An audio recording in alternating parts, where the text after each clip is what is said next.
1. U.S. hegemony on crude via the dollar. It refers to the global practice of pricing and settling crude oil transactions predominantly in U.S. dollars, regardless of the buyer or seller's country. This system is commonly known as the petrodollar system. 2. Historical foundation. 1970s oil shock and Bretton Woods collapse. After the U.S. abandoned the gold standard, 1971, the dollar needed a new anchor. U.S. Saudi Arabia Agreement, 1974.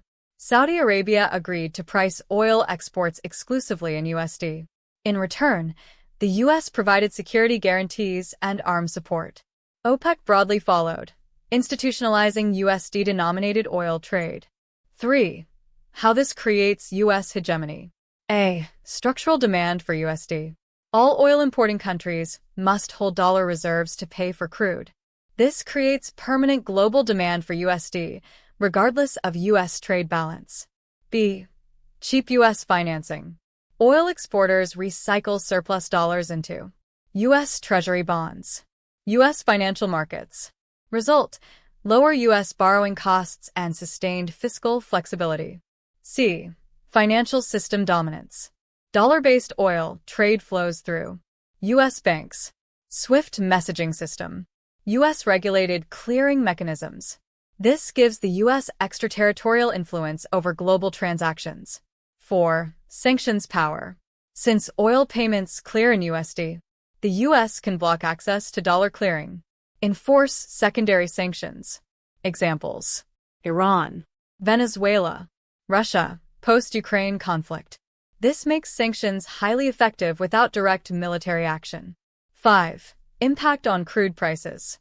Oil price volatility is influenced not only by supply-demand, but also by U.S. interest rates. Dollar strength, DXY index. Strong USD oil becomes expensive for non-USD buyers. Demand pressure. 6. Challenges to dollar dominance. Emerging trends. While dominant, U.S. hegemony is not absolute. A. Alternative currency settlements. China. Yuan-settled oil contracts. Shanghai, INE. Russia, China, Iran, China. Non-USD bilateral trade. India. Rupee-based settlement attempts. Limited scale. B. Energy diversification. Growth of renewables and LNG markets reduces OPEC centrality. However, crude remains strategically critical. C. But reality check. Over 80% of global oil trade is still USD denominated. No alternative currency currently matches. Dollar liquidity. Market depth. Legal certainty. 7. Net conclusion. U.S. control over crude pricing in dollars. Reinforces global dollar supremacy. Enables cheap U.S. deficits. Strengthens sanctions and geopolitical leverage. Despite de-dollarization rhetoric, the petrodollar system remains intact, though incrementally eroding at the margins.